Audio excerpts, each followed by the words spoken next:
Question number 6, section 3. On 1st October 2020, DOC PLC purchased 49% of the equity shares of MAC Private Limited. The remaining 51% of shares are held by a number of unrelated shareholders and none of them individually hold more than 1%. These other shareholders do not have any agreement to act collectively with regard to the activities of MAC. On 1st January 2021, DOC purchased 40% of the ordinary shares of RAM Private Limited.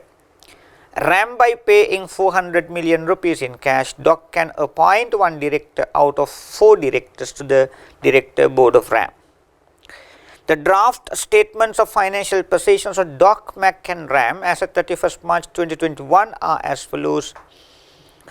Non-current assets, property, plant and equipment, intangible assets, investments, inventories, trade and other receivables, receivable from MAC, total assets, stated capital, retained earnings, non-current liabilities, defined benefit obligations, deferred taxation, current liabilities, trade and other payables payable to DOC, accrued expenses. Additional information, the considerations paid by DOC to purchase the shares of MAC consists of the following. Cash paid on 1st October 2020, 130 million rupees, 2.5 million shares of DOC, market value of a share on 1st October 2020 and 31st March 2021 were 100 rupees and 120 rupees respectively. 50 million rupees to be paid on 1st October 2021, discount rate is 18%.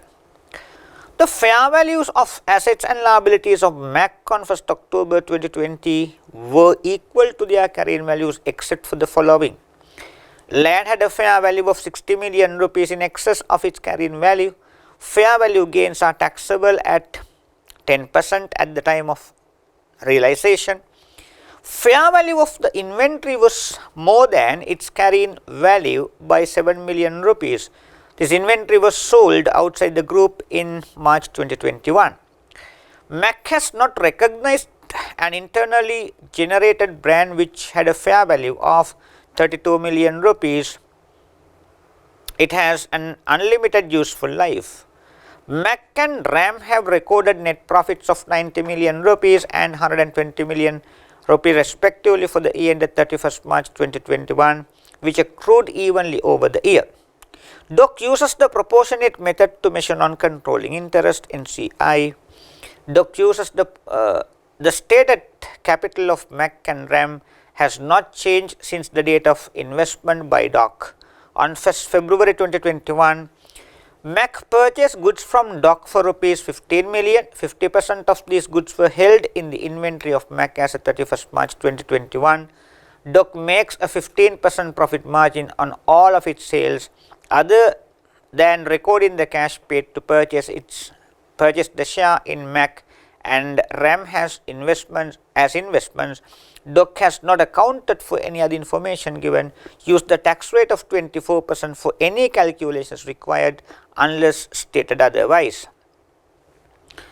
Required, explain whether DOC PLC should consider the investment in MAC and RAM as subsidiaries, associates or joint ventures.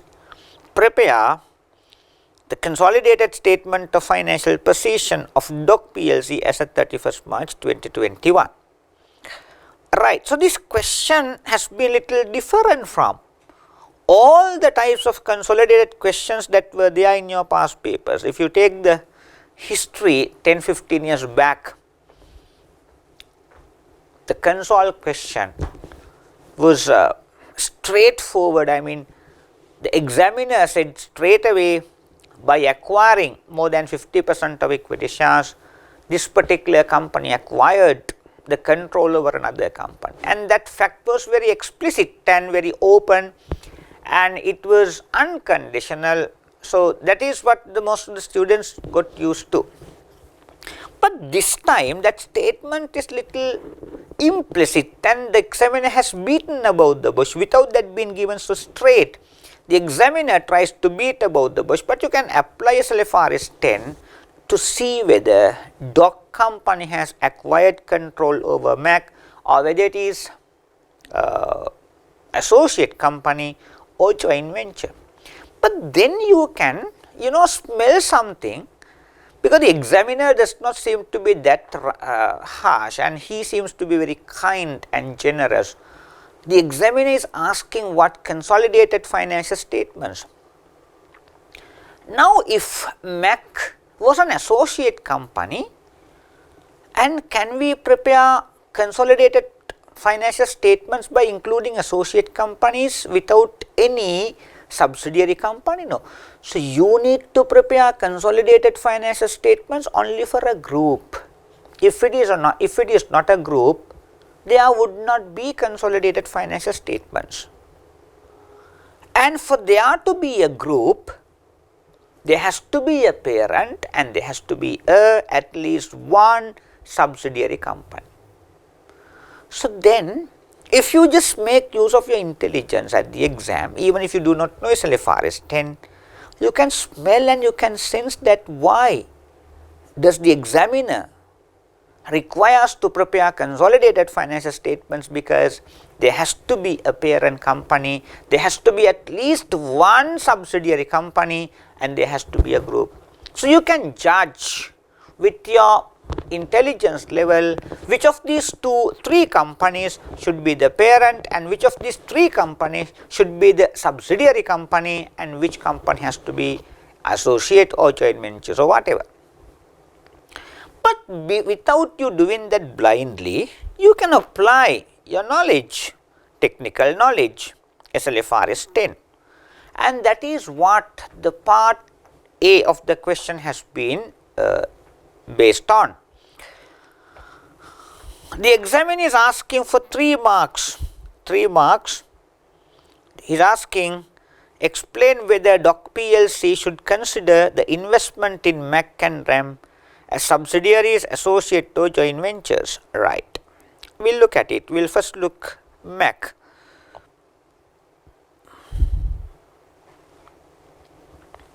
Doc PLC acquired only 49% of equity shares in Mac Private Limited. And we know, as per the definition of control in SLFRS 10, the control has to be segregated into 3 main elements, major elements. It has to be the power, exposure to variable returns, exposure to variable returns,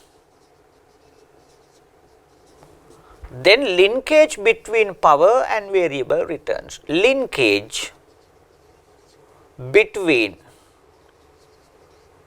the power and exposure to these two should be linked. Now here the problem is not in the exposure, the problem is not in the linkage, and the problem is in the power. To get the power, you can have lot of methods. The most obvious and most heard method is what? To acquire more than 50% of the voting rights. To acquire more than 50% of the voting rights, the most popular, the most famous and the most heard method is what? To acquire at least one share about 50%. But this company Doc has acquired only just 49%. If you do not have majority voting rights, you can have majority voting rights and then no problem, you have the power. Then you need to check on these two and then you can conclude whether the investor has the control over the investee or not. But in the absence of the majority voting rights, and you can have some other methods, like there can be contractual arrangement with the other shareholders. The biggest shareholder, Doc, would have entered into a contract with another party, with another shareholder, and by means of which the voting rights of the other party would have transferred to DOC Private Limited. So that DOC Private Limited has the right not only to vote, also has the right to outvote that particular party, because he has got the voting rights of that particular party through that contractual arrangement. So then we have more than 50% of the voting rights. Now the question has been very clear on that. It says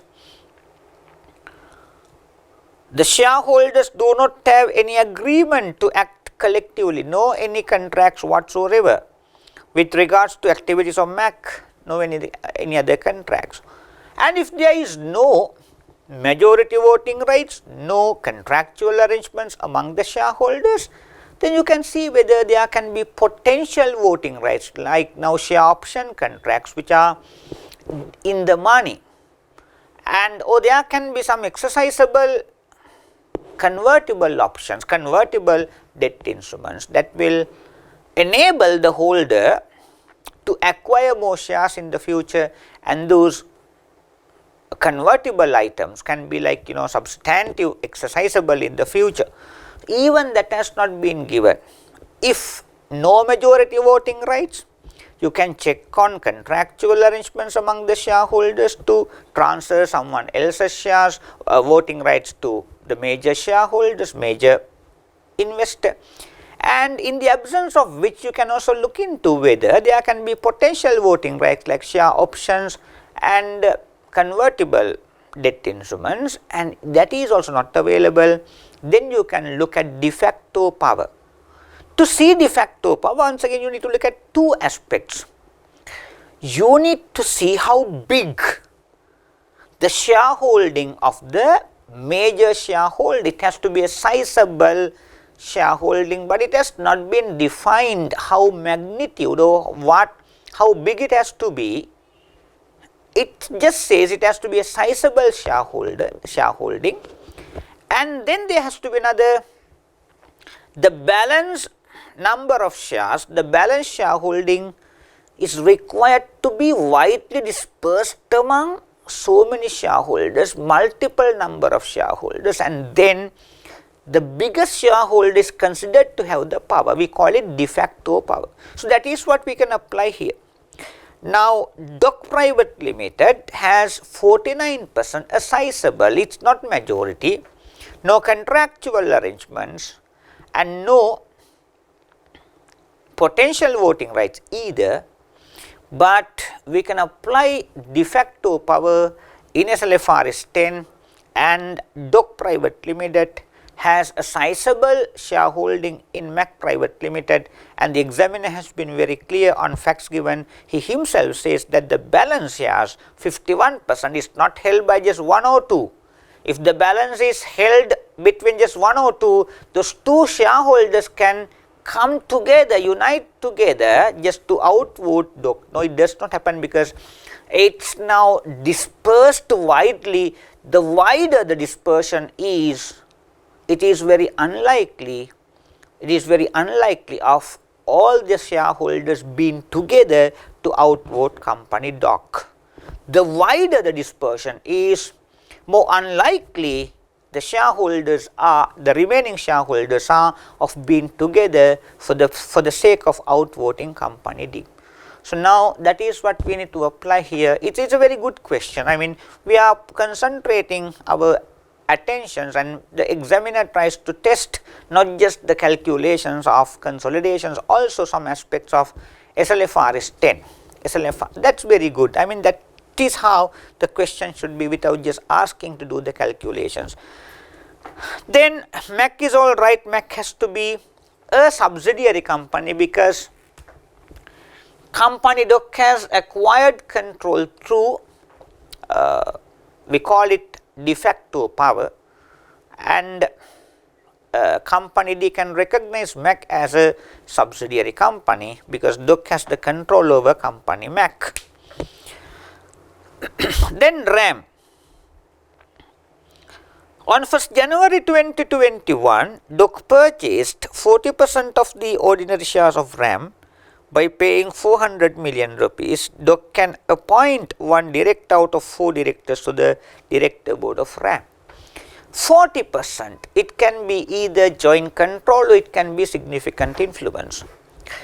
Now, if it was joint control, the questions would have been more descriptive than what it is now, because we need to decide whether doc can share the control with another party, and then the examiner has to give that information to make us feel and make us to realize that the control over RAM has been shared between two parties of doc and another part. So, that information has gone missing. It is not because of a mistake, and the examiner purposely does not give it for us to make us think that doc company does not have joint control. Instead, doc company has significant influence. So, as a result, doc company can appoint one member in the director board, and they can have significant influence over the decision making process. Now, this structure is very clear. doc is the parent company, MAC is the subsidiary company, and RAM has to be the associate company. So, for MAC we need to apply line by line consolidations, and for RAM we need to apply equity method of accounting in LKS 28. So, we will write up this balance sheet format. So, that is what you need to write for just for 3 marks. You need not to write the entire stories which I told you. You need to take that concept and to write it just for 3 marks. You need not to write stories. You need to say that doc company has control by way of acquiring de facto power, by being able to exercise de facto power over company M, and company D has control over company M, and company M has to be a subsidiary company. And doc company has acquired significant influence over company R, RAM, and company RAM has to be an associate company for company doc. And let us see what the examiner has said for part 1 of question number 6.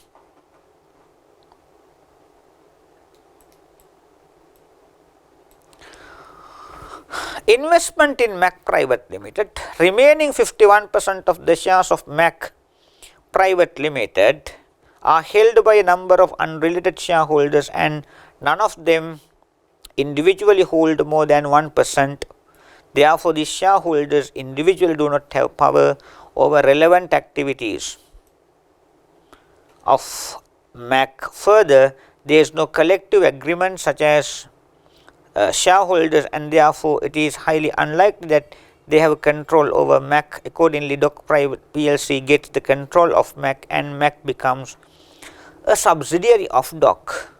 Investment in RAM Private Limited.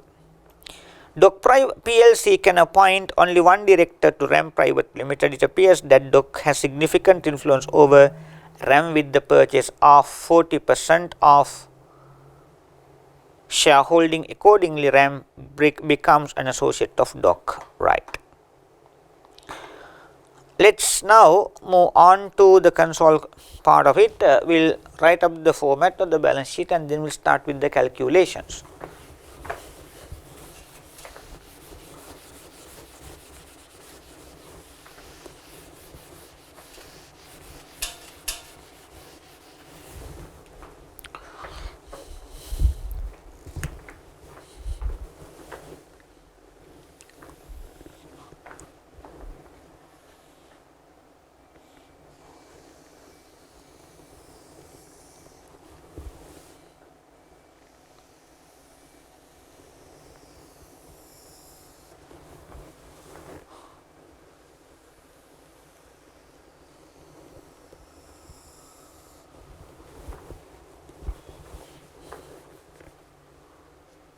Non-current assets.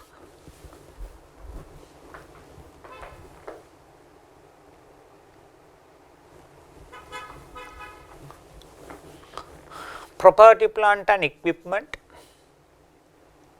goodwill, investment in associates,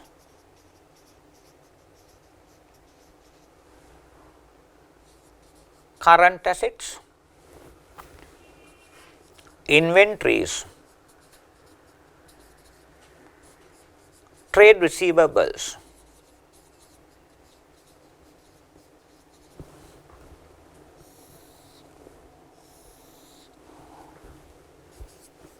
share capital,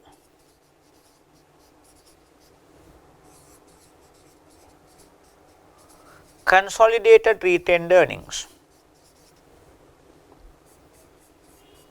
non-controlling interest, non-current liabilities and current liabilities.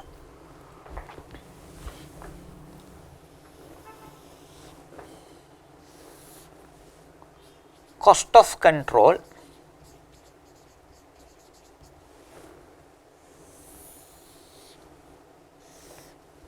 non-controlling interest,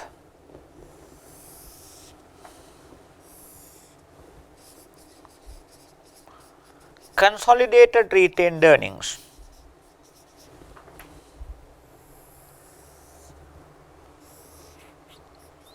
investments in associates,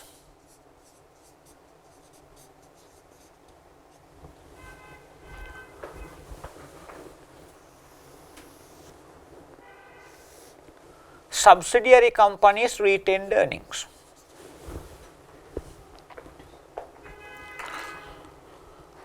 To get started off, let me bring the parent company's profit figure to consolidated retained earnings. 1,11,300, and the figures in the balance sheets are given in thousand.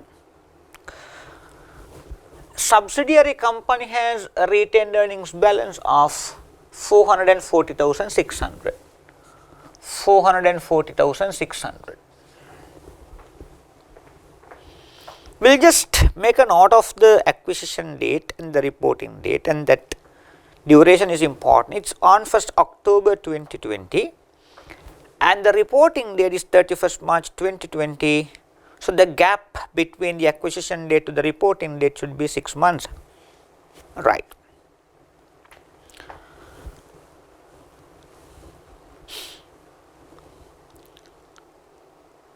And DOC has acquired 40% of equity shares in RAM Private Limited on 1st January 2021, just 3 months ahead of the reporting date. So, even that is very important. And it says the investments made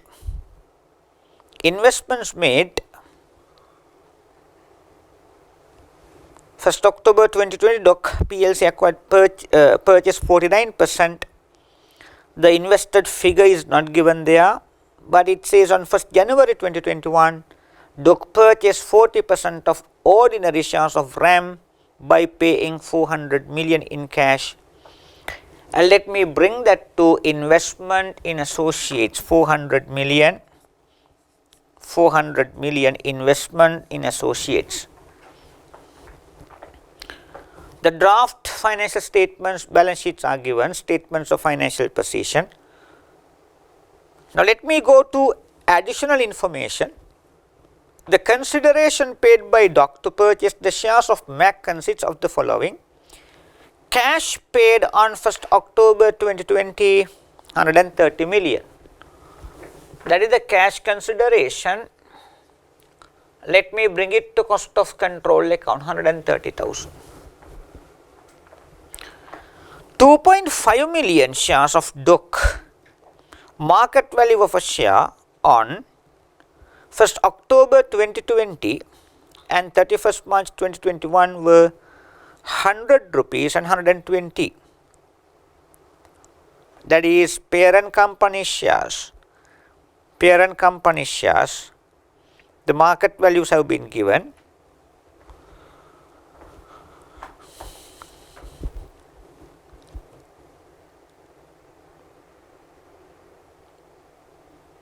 Rupees 50 million to be paid on 1st October 2021, discount is 8%. That 50 million should be deferred consideration.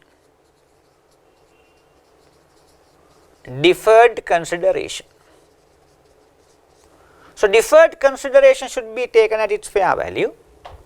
Fair value is equal to its present value after being discounted at the market rate of interest. What is the market rate of interest? 8%. 50 million is payable in 1 year's time. So, let me take the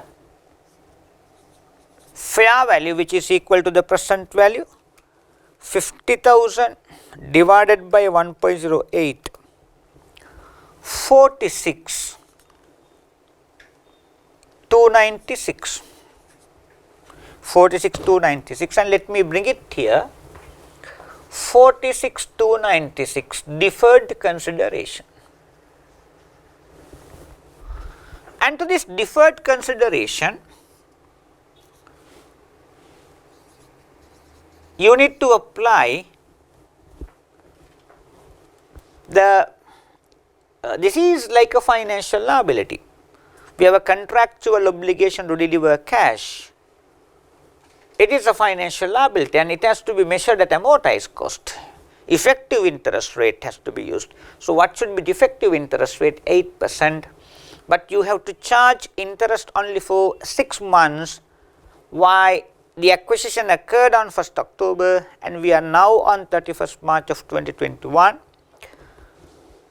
So, we will charge interest for 6 months period, 46 296 into 8%. For 6 months it is 1,851.84 and we will debit it to consolidated retained earnings 1,851.84 finance charge on deferred consideration. So, let me close this up right now, and to bring the balance to the statement of financial position, 84, this is 7, 48 147.84, 48 147.84. We will put it under current liabilities. Why? Just from the reporting date, in 6 months time it becomes payable. Deferred consideration, liability, 48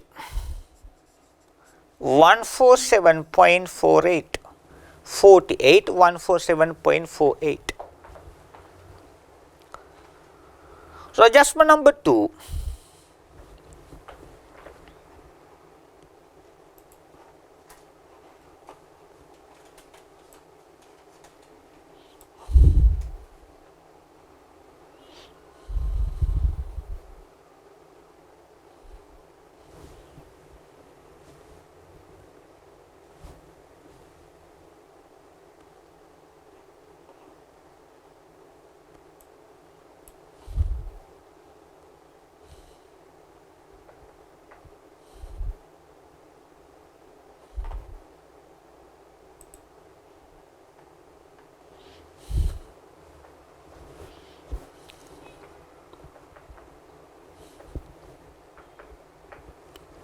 there is another consideration given.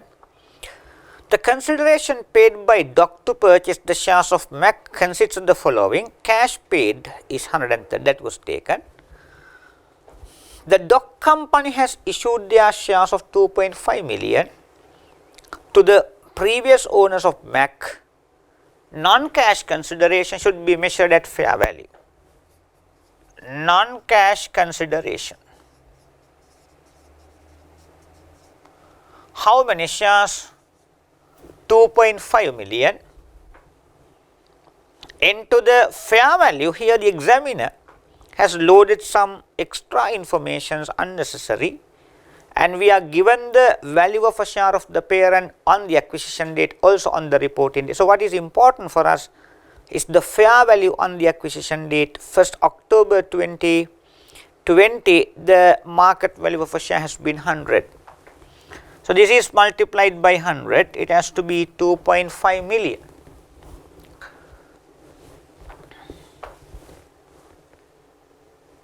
Uh, 250,000 rather, 250,000 share capital, non-cash consideration, will add it to the share capital of the parent company, 250,000.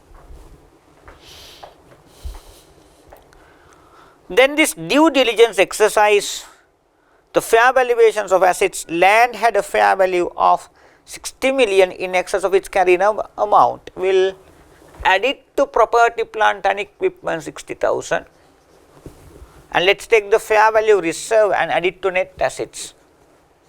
Fair value reserve 60,000, fair value reserve is 60,000. The deferred tax has to be calculated. Let me take it separately elsewhere. It has to be at 10%. Please remember the tax rate is different there. Fair value of inventory was more than its carrying value 7 million rupees. Let's add it to inventory 7,000 and we'll take the fair value reserve. Or you can add it to the retained earnings on the acquisition date. Since the examiner says that the inventories which existed on the acquisition date have subsequently been sold, you need to reverse this fair valuation against the profit of the subsidiary company. So, let us debit it to subsidiary company's retained earnings by 7,000, say reversal of revaluation.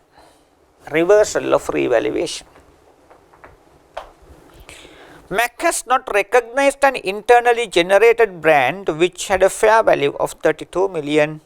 It has an unlimited useful life. 32 million intangible asset. Intangible assets. We'll bring it to the balance sheet straight. Intangible assets. It is not amortized. Why? The lifetime is unlimited. Then Mac and RAM have recorded net profit of 90 million and 120 million respectively for the year ended 31st March 2021, which accrued evenly over the year. So, let me first take Mac. Current year profit is 90 million, and let us take the cumulative profit of Mac on the reporting date. Subsidiary company has 440,600. 440,600 cumulative profit on the acquisition date. So, the acquisition occurred halfway through the year, 1st October. So, for the goodwill calculation, you need to determine net assets for which you want the cumulative retained earnings on the acquisition date. So, how do we do it? So, just a simple calculations, you need to take the current year profit and take the profit attributable to the post acquisition period. Profit attributable to the post acquisition period should be 45,000. How was it taken?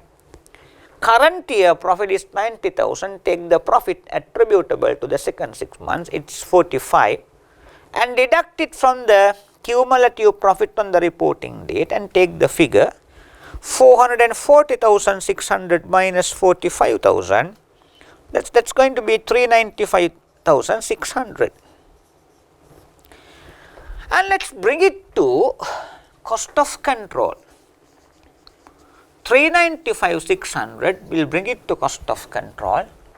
Retained earnings 395,600.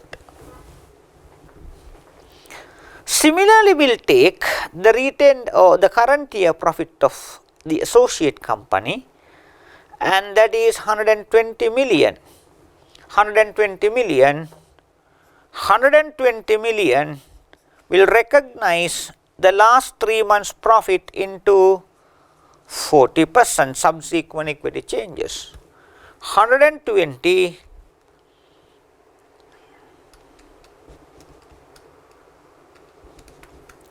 12,000, let us debit it to investment in associate and credit to retained earnings, share of associate profit. Share of associate profit will credit to consolidated retained earnings 12,000, say share of associate profit. Share of associate profit 12,000. Right. Then Doc uses the proportionate method to measure non-controlling interest, and let me work it out, and before that let me take the share capital of Doc. Share capital is 200,000. Share capital is 200,000. Right. So let me show you NCI calculation.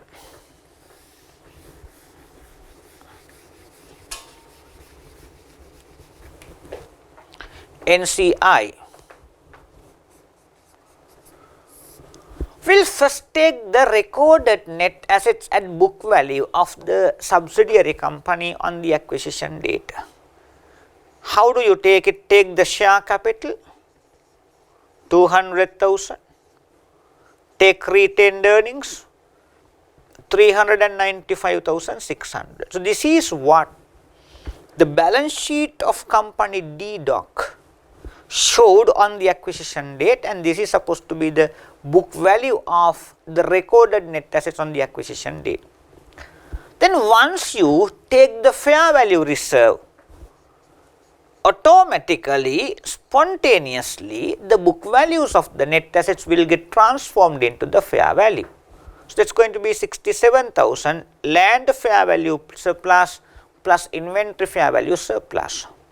Then you can interpret them, then you get fair value of the recorded net assets. Now you take intangible assets. Intangible assets 32,000. But then you need to take one more item. I have still not taken deferred tax figures. Deferred tax item should be taken.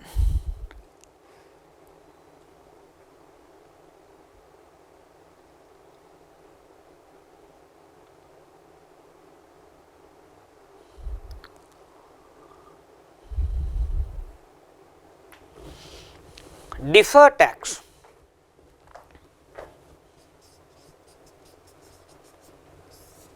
Land 60,000 into 10%, 6,000. Inventories. Inventory fair valuation was 7,000. To recognize deferred tax on inventory fair valuation, I think you need to apply another different tax rate. So let's see what it is. 24%. 24. 7,000 into 24% is 1,680. Total deferred tax figure should be 7,680, and we'll debit it to cost of control, deferred tax, and we'll bring it here under non-current liabilities, deferred tax. 7,680. Now let me deduct here deferred tax liabilities on the acquisition date 7,680, and then I can arrive at the fair values of identifiable net assets of the subsidiary company on the acquisition date.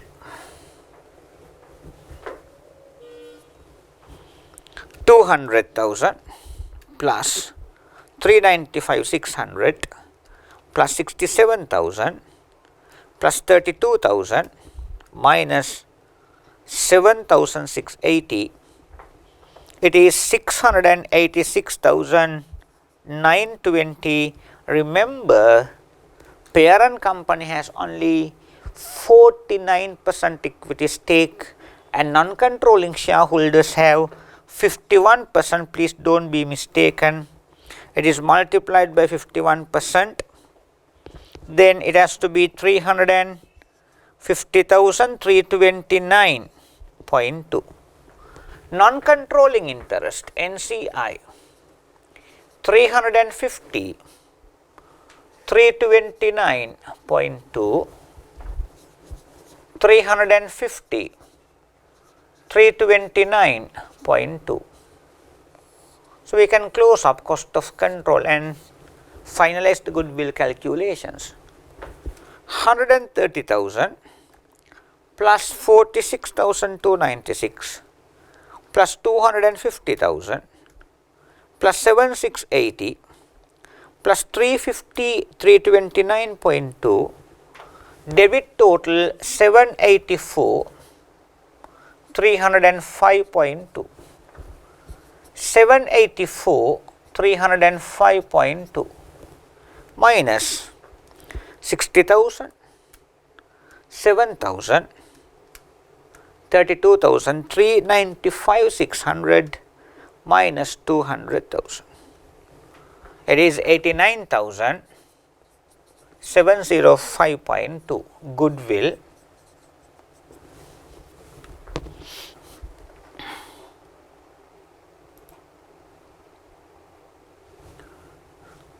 $89,705.2, and let me bring it here.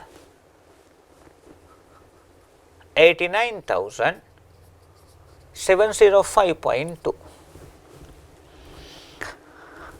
Then since the inventories were sold during the current year after the acquisition, you need to reverse that inventory fair valuation. Similarly, deferred tax you recognized on the fair valuation of inventories also need to be reversed. So how much of a deferred tax to be reversed? It is 1,680. I will debit to deferred tax by 1,680 and credit to subsidiary companies retained earnings 1,680, reversal of deferred tax, 1,680. So let me take the other remaining adjustments. We have completed right up to number 5. Number 6, in February 2021, MAC purchased goods from DOC of 15 million. 50% of these goods were held in the inventory of MAC. As at 31st March 2021, DOC makes a 15% profit margin on all of its sales. Right. Let's work out on unrealized profits. Total sales value 15 million and 15 million into 50% is what unrealized profits are required to be calculated on, and that is 7.5 million. 7.5. What does it say? The profit margin is 15%, that into 15%.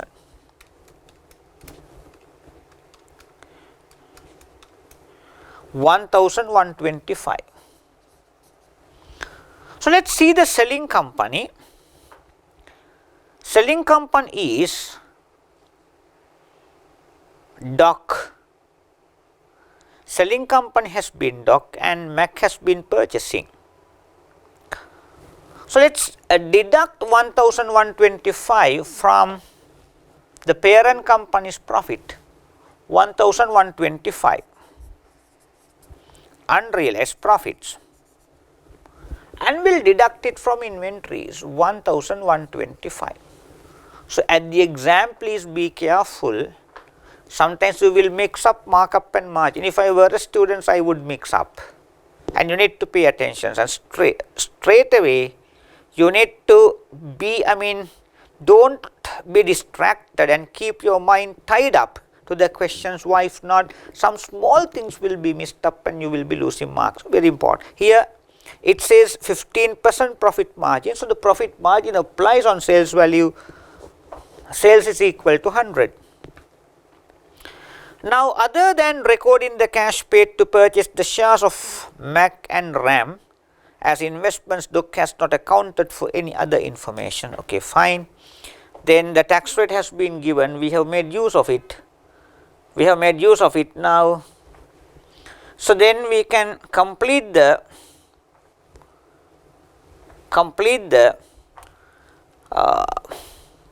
balance sheet now. All the adjustments were done. Let me go to subsidiary companies' retained earnings. 0, 8, this is 2, 2, 4, 4, 442, 280.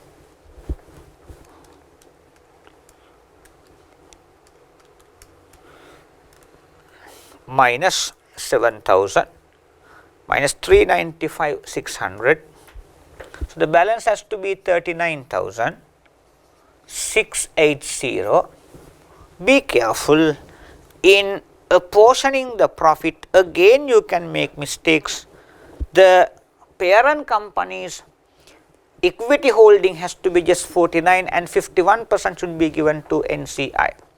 This into 49% goes to parent company 19,443.2.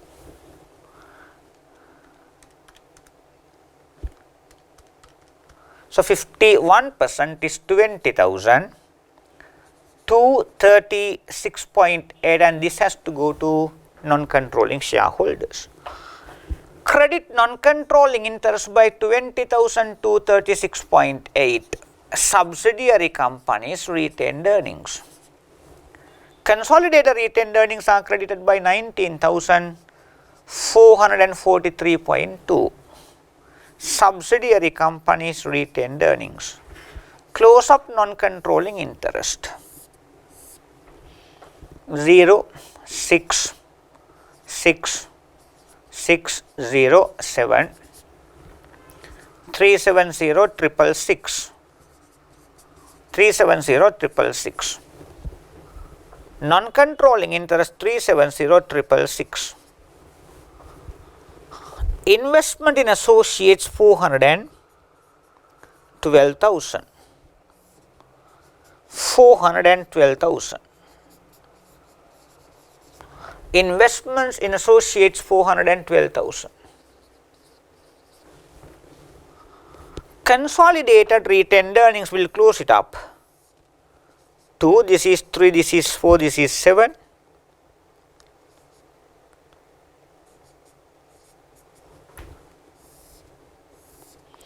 $1,042,743.2. 1,042,743.2 minus 1851.84 minus 1125. 1,039,766.36.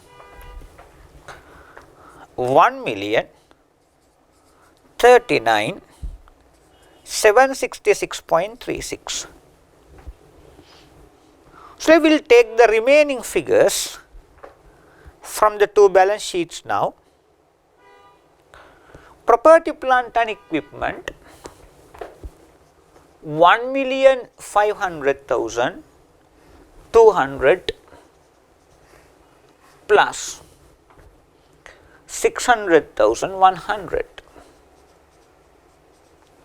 So let me take the figures once and for all. 1.500 to 100 plus 600, 100 plus 60,000. 2,160,300. We will put the total non-current assets plus 89,705.2 plus 412,000 plus 32,000. Total non-current assets will be 2,694,005.2. Inventories 80,300 plus 134,900. 134,900.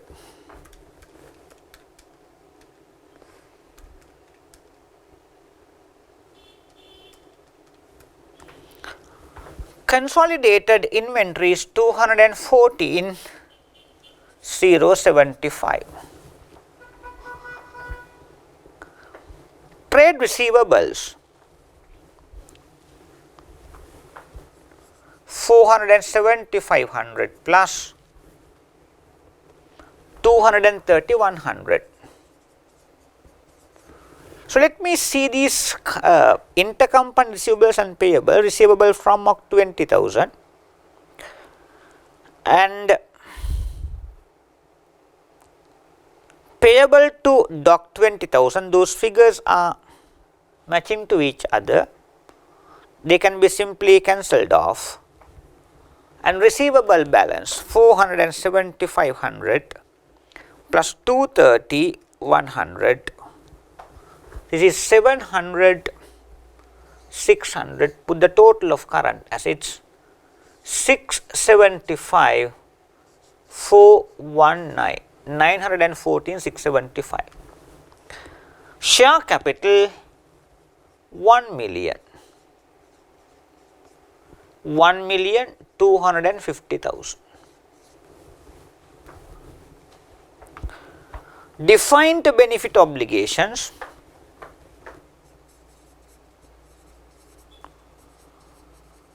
defined benefit obligations 123,400 plus 77,600. 77,600 plus 123,400, 201. Deferred tax. Deferred tax 23 plus 10,000, 23,000 plus 10,000, 23,000 plus 10,000 plus 7,680 minus 1,680 should be 39,000. Should be 39,000.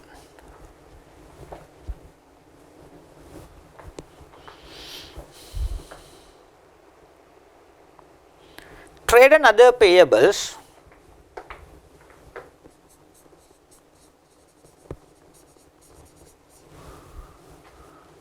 $560,200 plus 200, 900,000. 200,000, 900 please. 200,000, 900 plus 560, 200.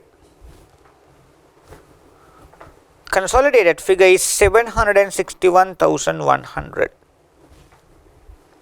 Accrued expenses. Accrued expenses 34,000 plus 16,000. 34,000 plus 16,000 should be 50,000. The non-current liabilities total should be 240. Current liabilities 48,147.48 plus 761,100 plus 50,000, 859, 247.48.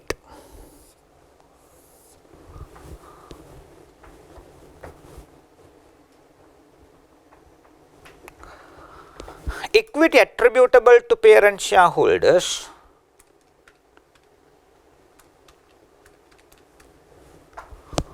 $2,289,766.36.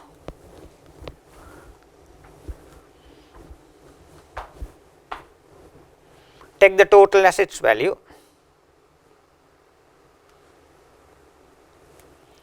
$2,694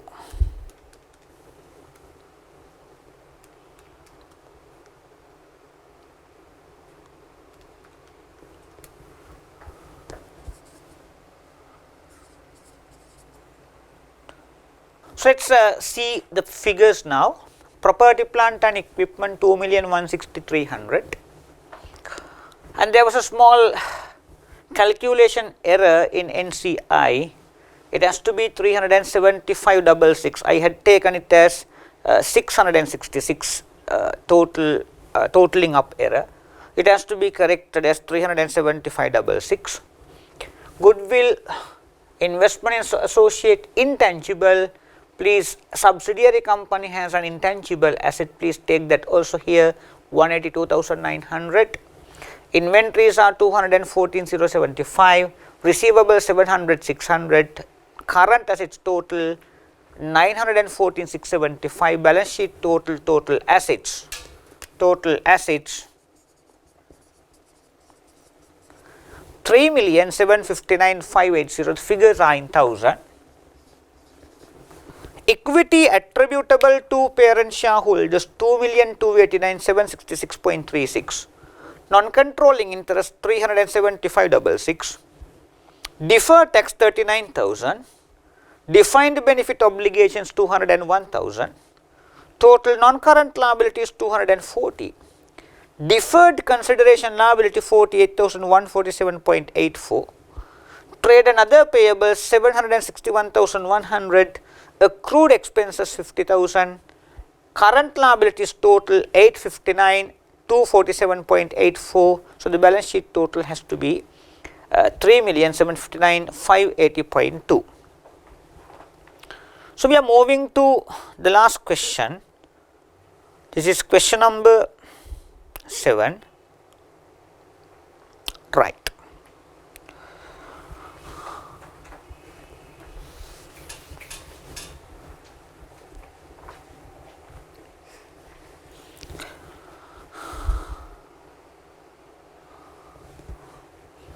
Question number 7. NPA Capital PLC is a listed diversified entity and the following matters need to be addressed to finalize the financial statements for the ended 31st March 2021.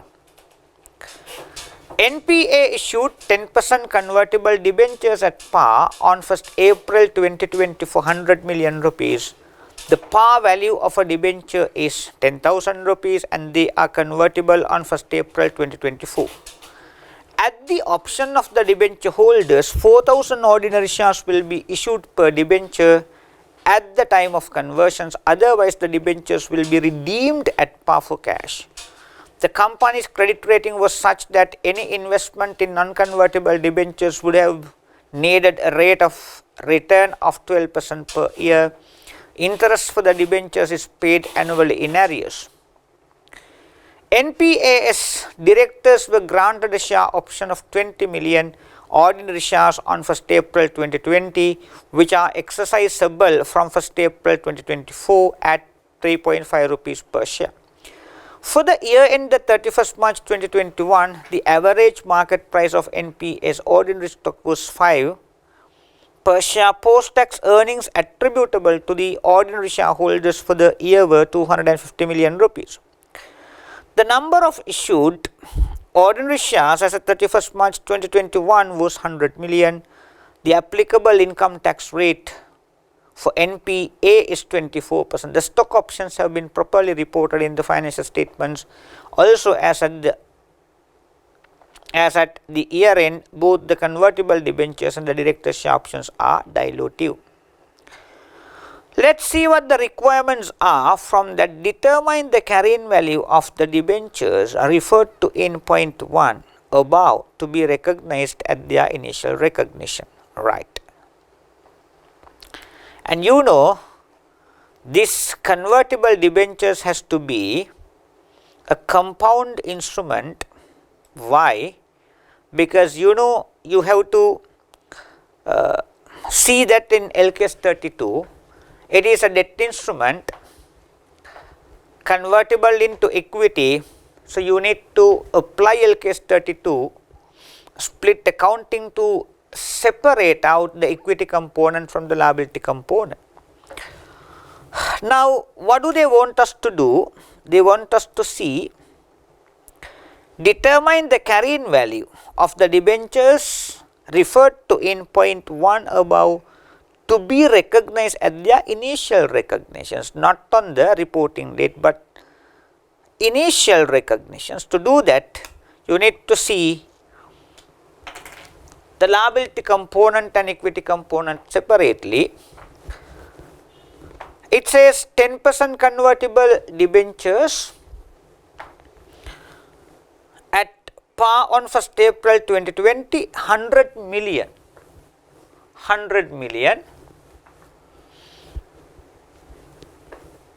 Let me put the figures in 1000. I will put the figures in millions, easy. 100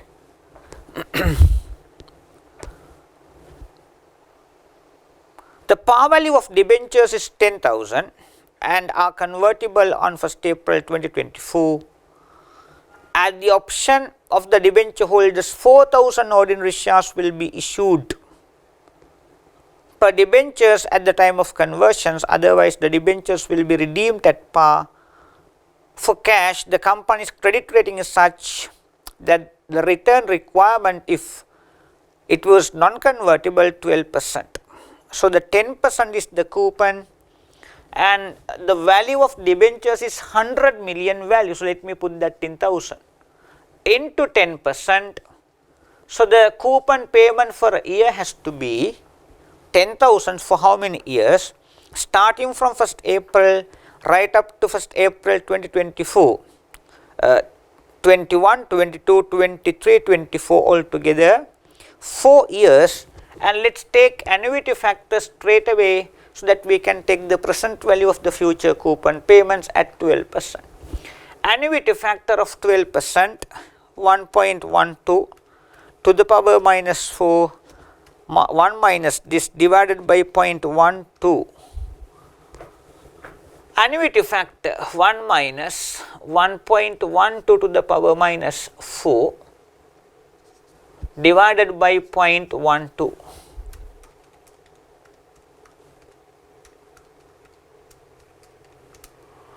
Into 10,000,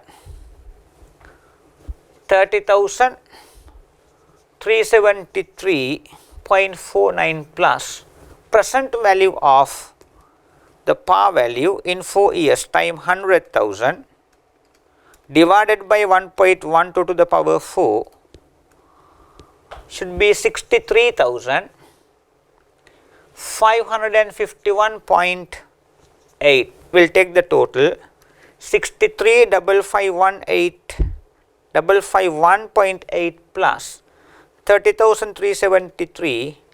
So that's 93,924.8. So then equity component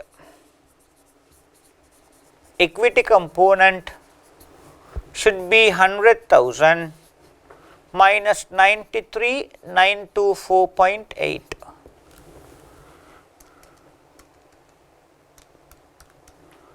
That is 6,075.2. So liability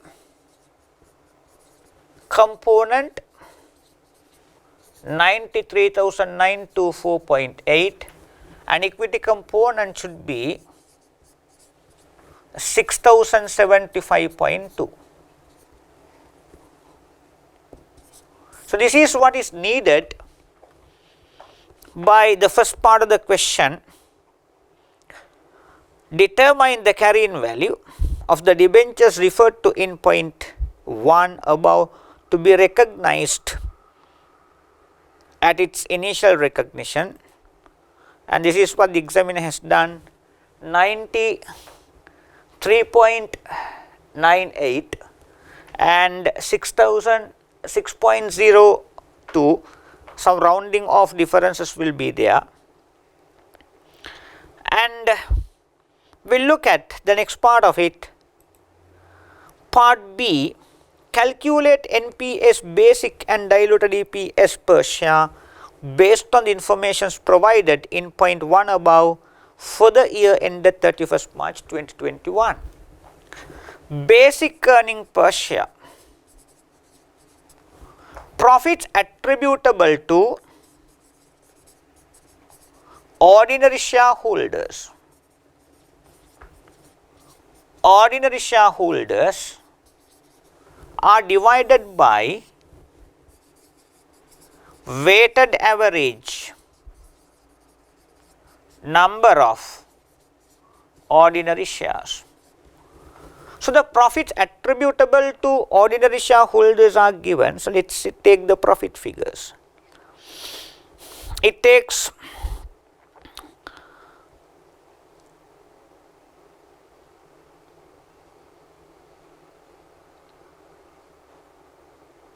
post-tax earnings attributable to ordinary shareholders for the year were 250 million. Divided by the number of issued ordinary shares as at 31st March 2021, 100 million. So, basic earning per share should be 2.5. Then diluted EPS. Profit attributable to ordinary shareholders will be adjusted in converting convertible instruments into ordinary shares. Here we have two dilutive items, share options and convertible debentures. Now,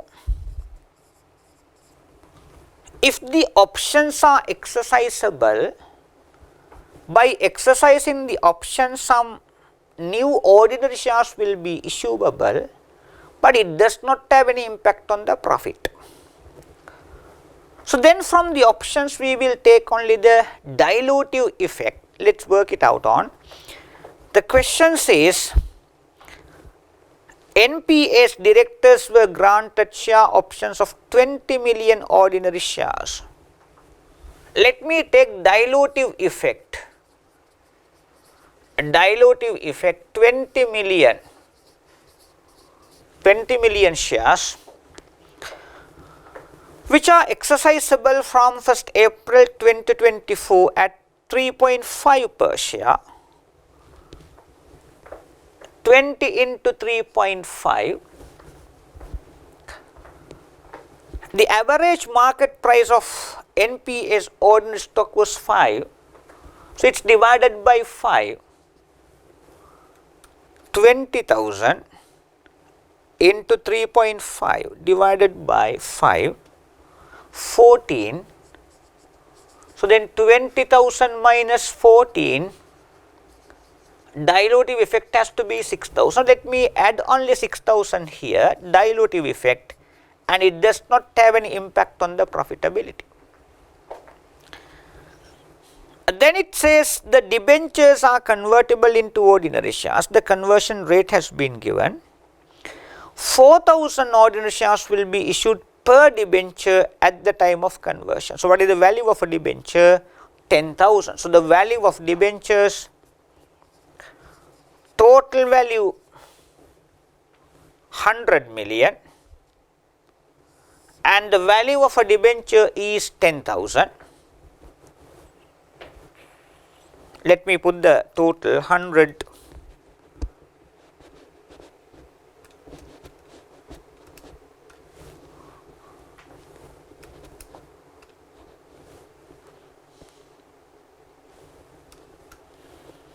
So, additional number of shares to be issued from the conversion of debentures will be 40,000.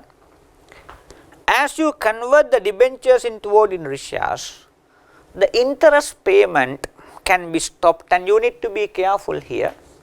Sometimes at the exam environment, you will be depressed and you will be taking sometimes wrong figures. To calculate the interest, you need to take the interest not on the face value, you must take the interest on the liability component here. Take interest on the liability component, and again interest is not on the coupon, it has to be at the effective rate of 12%. So, how much is it? 93,924.8 into 12, and again you need to take the tax into effect. Tax is 24 into 0.76. The amount to be added to the profit figure should be how much? the amount of interest to be added back to profit should be 8,565.94. Will take this adjusted profit figure after adding back interest and take the adjusted number of shares 250,000 plus 8,565.94 divided by 146,000. So, it is going to be 1.77. 1.77 should be diluted EPS. 1.77 should be diluted EPS. So, that is part B of the question. Part B is asking us to calculate diluted EPS, and basic we did it. Then we are moving on to part C of the question.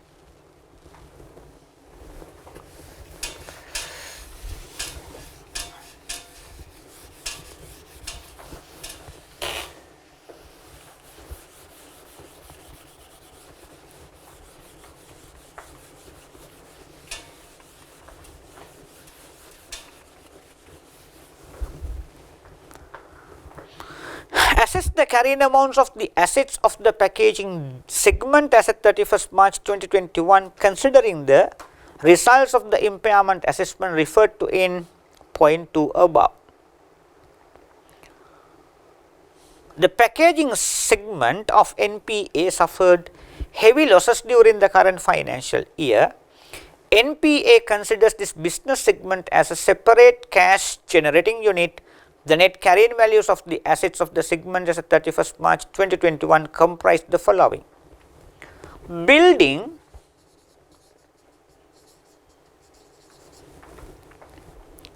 $150 million, other plant and machinery,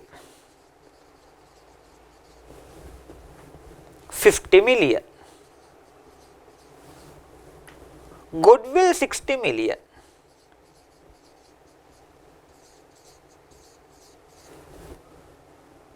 inventories $45 million,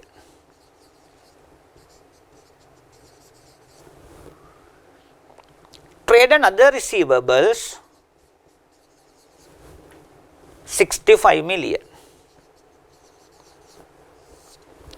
Now, in calculating the carrying value, you need to include the goodwill, inventories and receivables as well.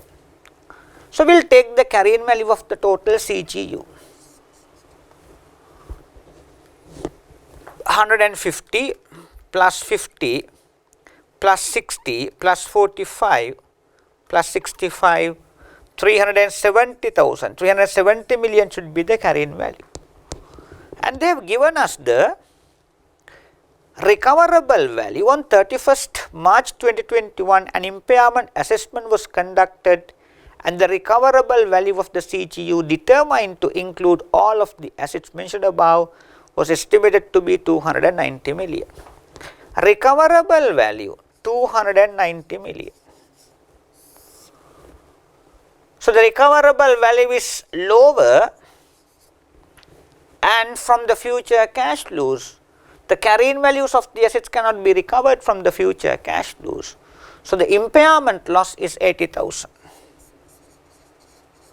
Impairment loss is 80,000, and let us see once again what the examiner requires us to do. Assess the carrying amounts. It has to be once again just a calculation. You need to take the carrying values of the assets after recognizing impairments until case 36. If it is impaired, you need to eliminate goodwill first by allocating impairment losses first to the goodwill. There is an order to be followed as per case 36. If there is an asset which is individually impaired, you need to allocate impairment losses for that asset which is individually impaired, and the question does not talk anything about that, anything similar to that. So, then we need to allocate the impairment loss then to the goodwill. Goodwill can be eliminated in full.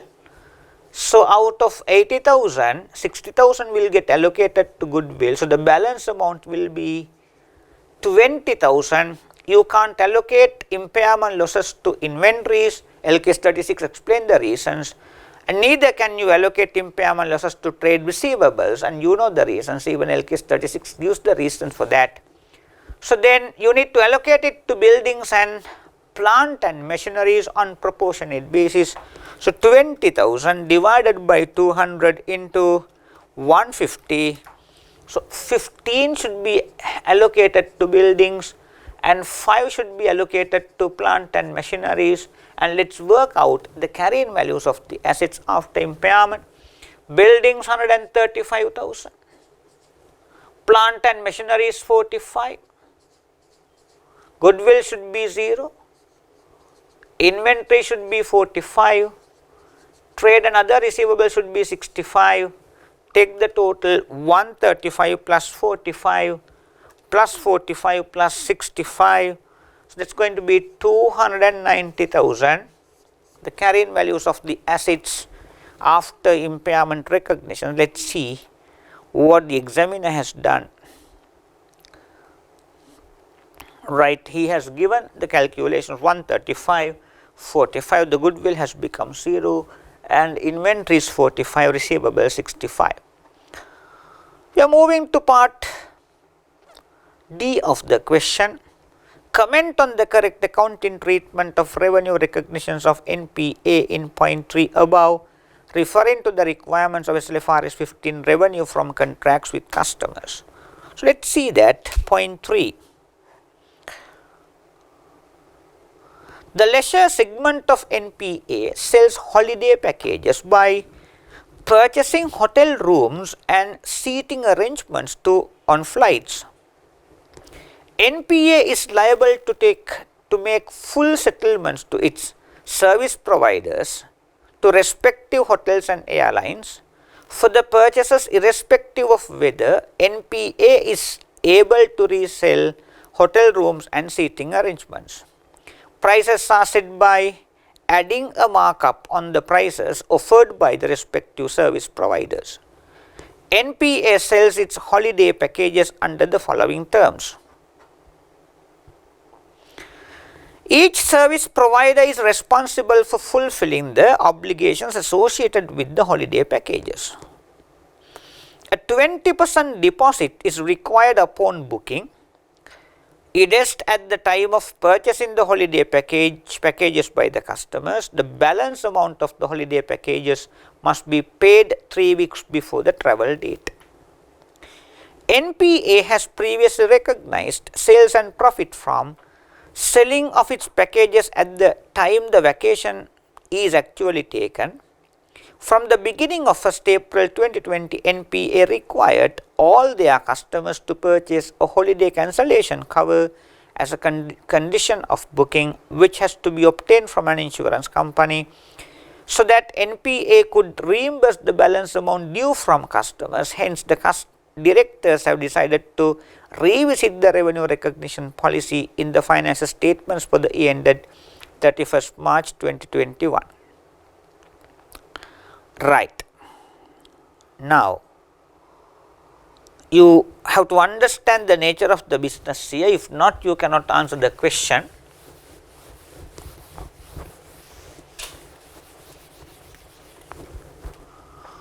NPA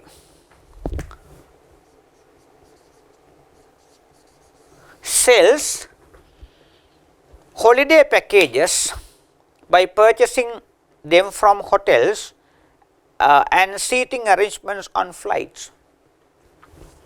Now, they have holiday packages if you want to travel to a foreign country, and if you do not have time to get the bookings done on your own, and if you want to get your bookings done, if you want to make a reservations of a hotel in a foreign country where you want to travel to, so without you doing all by yourself, you can get this company to do it. So they will do the bookings of the flight, and they will do the bookings and the reservations of the hotels, and it's just that you want to make the payment to them. So then what it says is, NPA is liable to make full settlements to service providers. NPA has to settle to the hotels and to the airlines company for the purchase of for the purchasers irrespective of whether NPA is able to resell hotel rooms and seating arrangements. Now even if, now say for a particular flight they will make a reservation of they will make a booking, the seating reservations will be done. Now NPA company has to pay to the particular airline company irrespective of whether the customers will pay or not. So that's where the problem is, and they have kind of a risk there. Prices are set by adding markup on the prices offered by the respective service providers. NPA sells its holiday packages under the following terms. Now one thing has to be clear. Now sometimes you might feel at the exam that whether NPA is acting as an agent of another party. So you can apply the criteria in SLFRS 15 to determine whether NPA is an agent or a principal. Now it's very clear, NPA has taken the inventory risk. They purchase inventories. If they can't sell it to another party, they have to suffer a loss. Inventory risk is with NPA. And even the credit risk is with NPA. If the customers do not pay, they have to bear up the loss. And who is initiating the transaction? Transaction is initiated by NPA. And above all, the prices are decided and set by NPA. So they will get the rooms and they will get the seatings of airlines flights at a particular price, and they will add a particular markup. So they will decide what markup to be added on, and then they will sell it to the customer. So now it's very clear, NPA is not an agent, NPA has to be a principal. Then each service provider is responsible for fulfilling the obligations associated with the holiday packages. A 20% deposit is required upon booking, earnest at the time of purchasing the holiday packages by the customers. The balance amount of the holiday packages must be paid 3 weeks before the travel date. Right.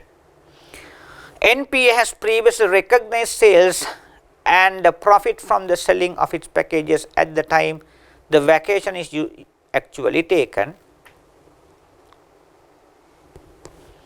From the beginning of 1st April 2020, NPA required all their customers to purchase a holiday cancellation cover as a condition of booking, which has to be obtained from an insurance company so that NPA could reimburse the balance amount due from customers. Hence, the directors have decided to revisit the revenue recognition policy in the financial statements for the year the 31st March 2021. So what has been their practice of recognizing revenue before? NPA has previously recognized sales and profit from the selling of its packages at the time the vacation is actually taken. So it's very correct. Now they provide the services of booking that flights and the reservations are done for the customers. Reservations of the hotels are done by NPA for the customers.